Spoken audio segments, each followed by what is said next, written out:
Hello, everyone. Adam from Pangea here with my good friend Eric Neal. Say hello to everyone, Eric. Hey everybody, happy to be here. Um, Eric, like myself, based in New York City, a 2013 graduate with a degree in creative advertising. Eric has built a career working in agencies, doing work with brands such as Honda, KFC, Budweiser, Hershey, and more, including Barefoot. And is currently a creative director at Gas and a founder at an agency of his own creation called Third Act Digital. Eric is not only incredibly talented and has worked as an art director and is like in our community, looking to find opportunities, but has actually hired many a marketer, including through our platform before. So, Eric, I wanted you to be the first one to kind of come and talk with our community. You've used our platform from both sides. And I think because of it, as a result, you can bring a really incredible perspective. Um, I'd like to focus our conversation today really around content strategy, content marketing. This is one of the areas that we've been seeing a lot of interest with clients on Pangea, and we have a lot of folks in the community who are content marketing experts and or are marketers and or designers in like an adjacent space and or function. So I think there's a lot that everyone here can learn from you. Um, so Eric, how did I do on the intro? What did I miss? You Feel free to did introduce great. yourself. I want you to speak every time I have to speak. Yeah, and just a quick heads up. I think I got a little bit of lag, so just forgive me if there's a few seconds between you asking me a question and me jumping in. Absolutely. So I'll get right in. I have an academic background myself, so I have some more academic questions. You and I had a interesting chat the other week, and one of the things that came up was, in a positive way, like marketing is one of those industries where you don't necessarily need like a degree. You don't need an MBA. You don't need to go to a residency program and get like credentialed to become a marketer, right? So, you yourself, you do have a bit more of a formal education in marketing. Um, I wanted to get in and hear a bit of your thoughts, in an industry without formal gatekeeping, what are some of the fundamental skills and or principles that you feel distinguish a true marketer? Yeah, and I think it's a very pertinent question that I don't find a lot of people are asking. Um, and I thought a little bit about this because we chatted about it briefly. And yeah, there are certain certifications at certain levels of marketing, but to get in, it's really wide open, and it can be a challenging thing. It is also a great thing. It keeps everybody really, I think, honest on their toes in terms of doing their best and being the best, and not necessarily only relying on credentials of past experience to like win contracts or do good work. If you're an accountant, you're going to be a CPA. You've got to pass the bar to be a lawyer.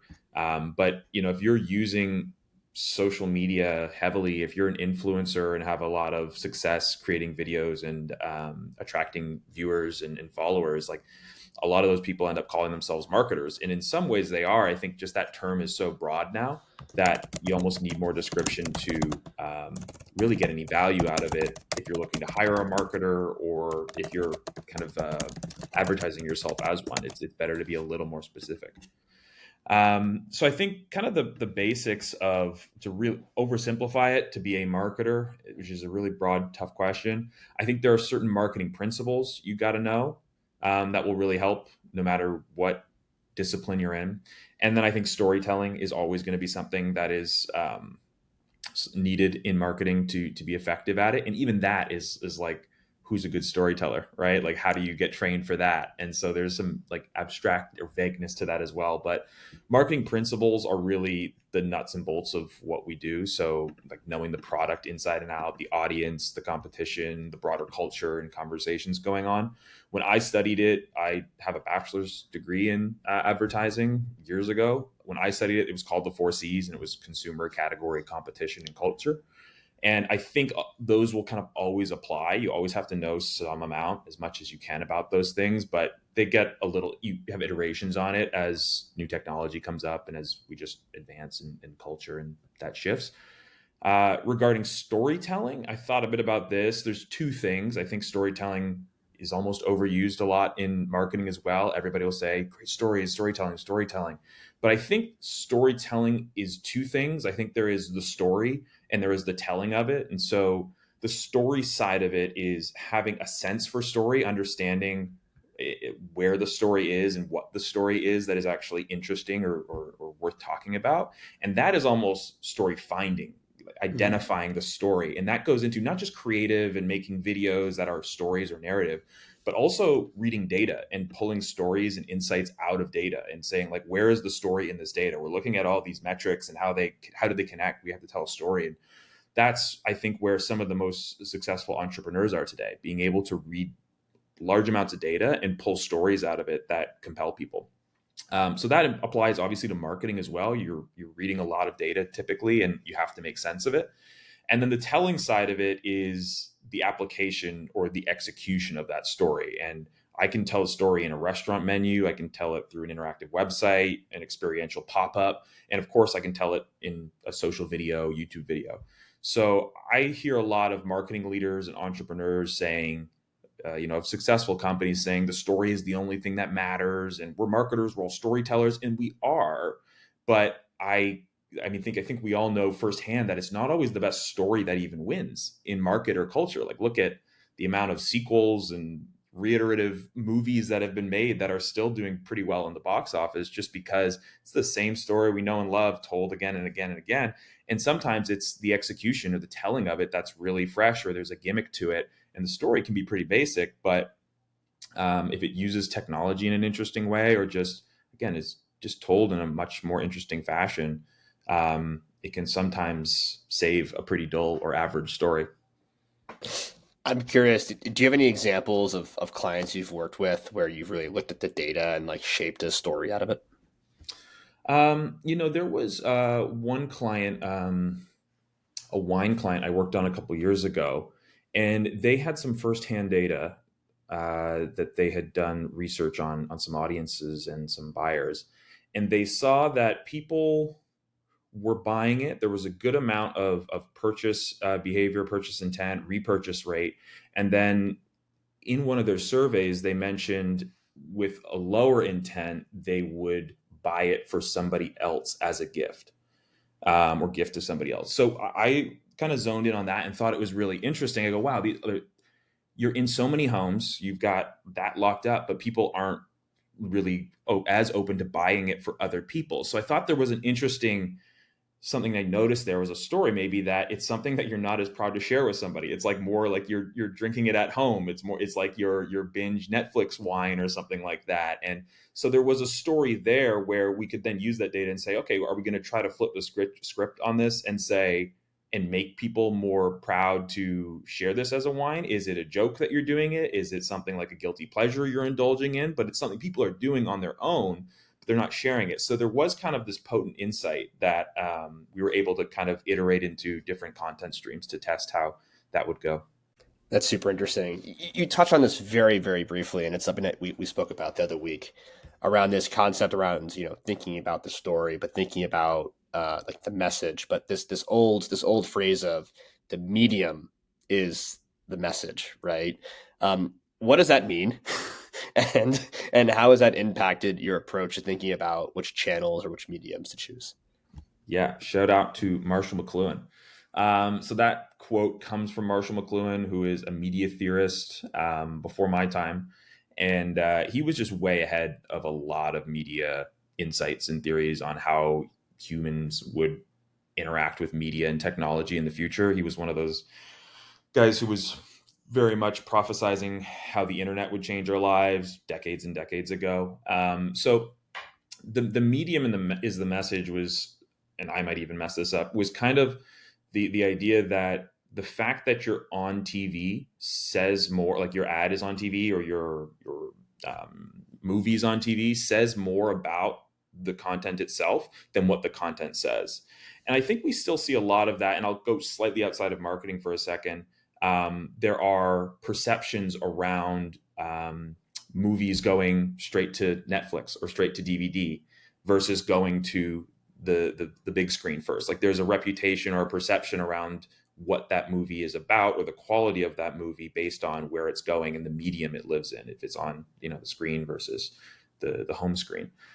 When it comes to advertising, it's kind of like it says a lot more about your brand that you're on TikTok, period, than what you're actually saying on TikTok. That just carries a lot more weight. So that was kind of the original thesis or theory around medium is the message.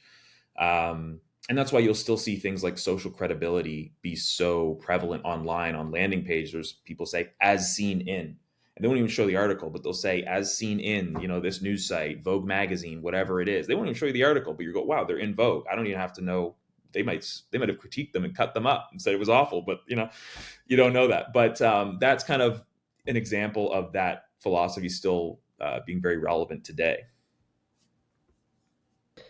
Shifting gears a little bit, Nicole had a question in the chat, which I think is a helpful and specific question. And Nicole says, being that marketing is such an accessible industry to enter, how do you stand out? And what are some of the top tips that you'd give to a marketer in terms of helping them stand out in an increasingly crowded field? Yeah, it's tough. It's kind of like the shoemaker kids have no shoes sort of thing. It's like if you're really good at it, you're probably spending more time marketing and making your clients famous and successful than yourself. But at a certain point, you definitely have to strike a balance between marketing yourself and marketing your clients. Um, I think it doesn't come down to, it starts with finding a niche that you really feel you can excel at. And I don't think it's really about being definitively the absolute best, but probably be within a category, like a handful of people that someone would consider to use you for a specific use case. So if you're really good at social media, great. Can you niche down even further? It's like within social, we're really just going to dominate TikTok and kind of pair your experience with opportunities.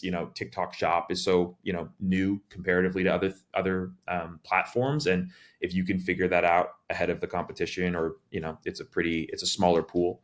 So I think niching down is really helpful, and it's based on just your passion, where your mind tends to go. If you're using TikTok a lot, if your clients are asking for it, it seems like a pretty natural place um, to start with.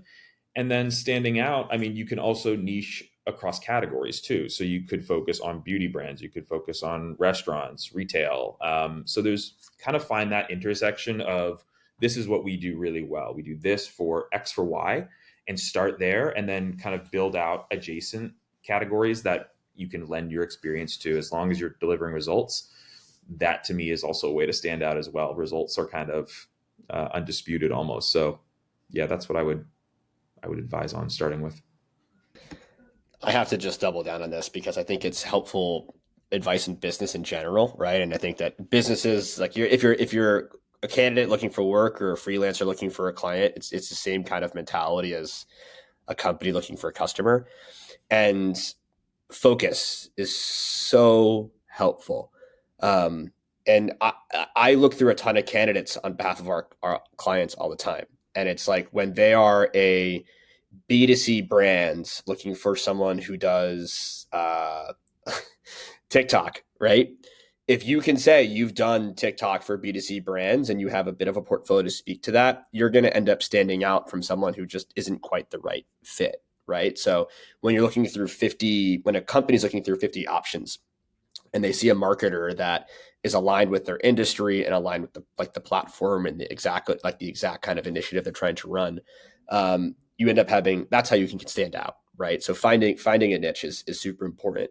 It doesn't mean you can't have portfolio pieces that speak to other niches as well, but thinking about this specific company, this specific type of work I have some expertise in, even if it's self-driven work, I think is um, super helpful. So I think that's great Yeah, advice you I just gave, I Eric. think you said it great. As much as you want to try to stand out, and I think there's the human instinct is to want, especially in marketing, is like, how do we stand out? How do we stand out? It's just as valuable a question to say, where do we fit in, and where do we really fit versus how do we distinguish ourselves? Because if in a category of people not really distinguishing themselves or deciding to fit in somewhere, to choose to fit in a certain scenario or use case can really distinguish you. on this like idea of TikTok and medium is the message, right? I think we had a conversation around it used to be around like finding new channels, like in a market was always what's the new channel? What's like the new magazine? What's the new place that put our what's the new digital platform to put? And I think it means like people like don't necessarily invest in like Facebook as much anymore. They're now on TikTok, right? And there are now so many channels. So how do you think about like finding new channels versus building for existing channels? And if it is for existing channels, how do you stand out in there, right? Yeah, I think it comes back to the brand strategy and the core business strategy and in how they want to grow and go back to those four C's, like where your customer is, your those targets. When you get those like cornerstones set, everything else becomes clear, and what channels you want to focus your time on makes a lot more sense. I think as a generation, we've sort of settled into our channels more than ever, and so it's not, I don't think it's terribly difficult to port from Snapchat to TikTok per se as much of a leap as it was to go from maybe YouTube to Instagram or YouTube to Snapchat. um, and I think when you do have your channels defined or decided, you flip that kind of adage of medium is the message to message is the medium now. So it's okay. We've got this channel where discourse is the medium, where people talking and making conversations and making content are constantly, it's constantly happening. So what you want to do as a brand is look at what are the relevant conversations, what's top of mind, what are things that people are talking about, because it's probably not your product, to be honest. There's a lot broader, more top of mind topics that are being discussed on these channels. And then you make the decision of what are the right ones to insert ourselves in, where's a really nice or novel story to link the two in a way that's really empathetic to the viewers. And it's as much product placement as anything else. Like it's kind of that on a social level or like a Discord level, a discourse. And so yeah, I think if you can start to figure out that or see it as conversations being media, it becomes interesting. This is helpful. I want to take one step back and think about, practical content strategy, right? And how you run that. I mean, you've done content strategy and content marketing for a number of clients, right? So, I think we're talking about now being agile, but I'd like to understand a bit more around when you take on a new client. I think you said you have kind of a more strategy setting session, you have these kind of larger meetings, and then you have these more month to month kind of check-ins. I'd like to understand a bit of that workflow for you and process and what's important in that. Yeah, I think it's very easy to just look at the videos happening on your screen and say, this is what we got to do. And it's like, we're just going to, and that changes like the wind, what's popular and what's happening. And so it can be very easy to chase the shiny object if you don't have a really clear strategy. And the tactics may change, but your strategy stays pretty set for a while. That's something you test over time. So we start with a lot of brand and business strategy conversations, understanding the direction of the company that it wants to grow, understand who its customer base is, which ones are growing, which ones are shrinking, and how we want communication to impact those things. And then we decide the right ways to go about that. So those sessions are had really early, and we're not even like, we're so far from talking about a script or a piece of content at that point, because you want to get a good sense of the direction of the company and their narrative, and then figure out on a lower, not a lower level, but like a smaller level of how that comes to life in content in which channel. And then you mentioned you have these more like month over month check-ins. How do you generally run that, or what are some tips or tricks or lessons you've had in terms of making those effective in terms of building a long lasting relationship? Yeah, the main thing is make sure you have a really good signal for feedback in the market. Like you have listeners or dashboards open where you can share firsthand data and feedback from the content you put out there. So yes, it's all the things I think that are kind of natively in these platforms, but just get really familiar with them and be able to read that data and pull out the stories that matter, because it's your job to condense that information to something really potent and valuable to the client. And so you should know what's working, what's not, provide a little bit of a deeper level of perspective than what a client could if they just opened up their dashboard and saw the front page.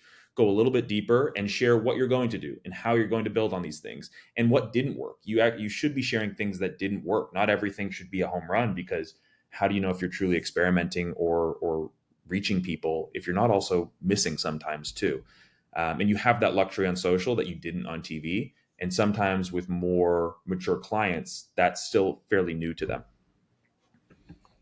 I'm going to double tap on something you mentioned and ask you kind of a different question. Talk about, you don't miss some, like missing sometimes, right? So one of my favorite questions, to ask other founders is like, what's a mistake that you've made in the last year? What's a memorable mistake and lesson that you've made in either, in your course of work or in starting a business that's been instructive to you or is a top of mind for you today? That's a really good question. It's probably pretty embarrassing, I think, and I'm just trying to piece it together because I think I did cut out for a second. You're looking for a moment when I did make a mistake and maybe learned something in my career. Yep. Um, I might have to come back to that one. I'd have to pick. There's a lot to choose from. A mistake that I would have made. Give me one quick minute on this one. I don't want to dodge the question. Take your time. Um, Before I go into, do you have any you want to share while I'm thinking here? I think my mistake is similar to what we were talking about before, where I used to have a tendency to like want to help everybody and want to serve everyone and like be like have everyone as a customer. And you can play a game of like, oh yeah, I could in theory do this for X person, or yeah, we could do this. And with some of the previous iterations of what we've been building, it was like a talent platform for all types of talent. We had like 36 categories of roles that we were working to fill. And that was after cutting it in half. Like at one point we had like 70, and that felt like focus, but it still wasn't quite focused. And I think that it always felt like, well, if we just pick a singular function, it feels so small, right? It's like, we'll never Sure. be that big of a thing if all we do is marketing, right? But recently, we've challenged ourselves to be like, hey, what would happen if actually we just focus on helping connect companies with marketing and design talent? Like, and if we can't be like a bit like a good business off of those two verticals, how can we be big business at all? Yeah. And we looked at the data, and that was where most of the traction was coming from. So we made the effort to say, hey, we're going to double down. We're going to get great marketing talent. We're going to get great design talent because they work kind of hand to hand on a lot of things. And we're going to specifically put our ears out and focus in on finding companies and who are looking for marketing and design help, and then change the copy of the platform and gear the platform towards really setting people up like that. And our platform has doubled in the last 4 weeks since Oh making that wow. decision. So I'd say it was a mistake early on to not focus, but I think when you lean into the mistakes and reflect on them and Mhm. give you a chance to acknowledge them and then make a difference and put it into action, it could lead to some really exciting changes. Sure. Yeah, I think that's good. I mean, getting big by going small. I can see the book right now. The book title. That's a good one. Yeah, I'm I gonna think. I'm gonna copyright that. Now you get credits. Yeah, we'll have to split the commissions There on you this now. go. Yeah. I think for me, mine might have been. There might not have been as much of a learning experience coming out of it. I know when we did we were doing some cocktail recipes for an alcohol client, and we were doing I think one or two a month of original cocktails, and we were like making them from scratch. We were using the product. It was themed, seasonal, all these different ones, and we tried one. And I didn't sample it, and we put it online, and people really didn't like it. And it was what I learned was always sample the product. I think we got some backlash on it, I think, but you're able to correct it. You're able to use that as an opportunity to do some damage control or customer service kind of stuff. And sometimes fixing the problem, you can win a lot more fixing a problem than ever just like doing fine at the initial act or initial task. So kind of is like maybe even like the Stanley mug example that came out, where I guess they weren't really at fault, but they helped that woman whose car got into that accident, and the mug survived, and then they turned that into a really positive thing. Um, I think that just comes from, yeah, maybe a mindset of always trying to turn negatives into positives as well. I could riff on that, but we don't have a lot of time left, so I'm gonna keep moving. I had two other questions that were a bit more specific that I'd love to get your thoughts on. First one is, what are some of the more impactful tools and or technologies that you've been using in your marketing toolkit that folks here should know about? I, I I wish I had like this some secret sauce. I think it's probably over like my phone analytics dashboards, the Adobe suite, Google Slides, Midjourney, like those that's like my Batman utility belt. Any combination of tools that will give me firsthand feedback or data faster, I'm swapping those things out to be able to get more of that faster, because that's why I think email is still so supreme, because you send it out and you get immediate feedback like that, and nobody else, like, that's proprietary, right? Like, and if you don't hear back and you're like targeting a group of people and you don't hear back, like that speaks volumes too. And it's like, oh, something's wrong with my message, or something's my cadence, or something's off. And so I think that's those kind of things allow me to create very quick proof of concepts, in the form of content, whether it be an email, a sales deck, content through like CapCut for TikTok, whatever that be, to put that out there and test and learn and iterate. So I think the people who learn the fastest win more, and get ahead. So as any kind of challenger brand, you gotta be agile, like you mentioned before. One of my last questions here. Is AI going to put every marketer out of a job? No, it'll change. It'll change the job. I think nobody's got a crystal ball, but there are some popular narratives out there. I My hot take is I think AI is incredible and overhyped. So I think it's incredible, but I think it's like if it's gonna 10x us, we're talking about it 10,000xing us. And a lot of what I see is the value proposition of AI in marketing that I see is do the same thing faster. And that doesn't excite me personally as much. Most of the applications I see are around marketing efficiency and automation. So if I play that out to, the 10th degree, it's going to become more accessible.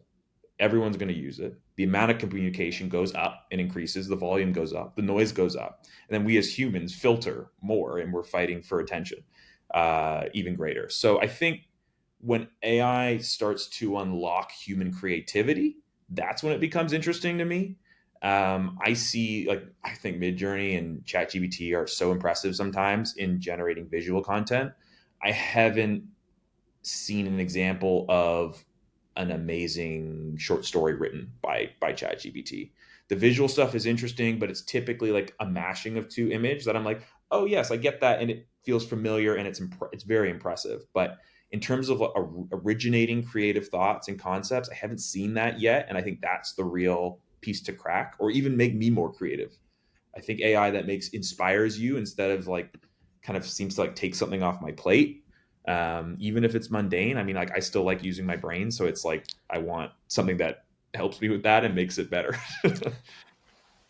Anything I haven't asked you that I should have, or anything that's on your mind that you just want to share with the world? uh, I really like what you guys are doing at Pangea. That's what I want to share with the world. I think it's a great platform.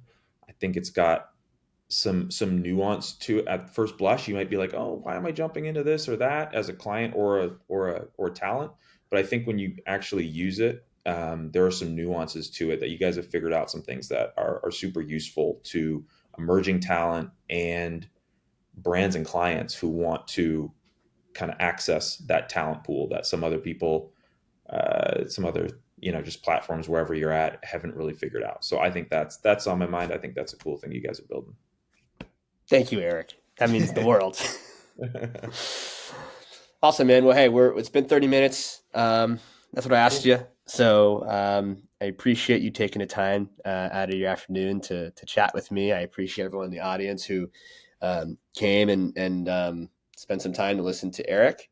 And look forward to seeing you all in Slack. And Eric, looking forward to talking with you again and helping you find some Yeah. clients and get connected with some more talent. Always. Sounds great. Yeah. Thanks so much for having me. And I've got a few minutes if anybody's got questions, but otherwise, I really enjoyed this. Thanks so much. Yeah, let's give it a minute. There's a couple people in the audience. If it has any questions that are burning, feel free to drop them. If I don't see anything in the next 30 seconds, we'll wrap up. Nicole was the brave one. All right. I think they're lurkers. Thank you, Eric. Talk Thanks, to you later. Adam. Have a See you good one. later. Ciao. Bye.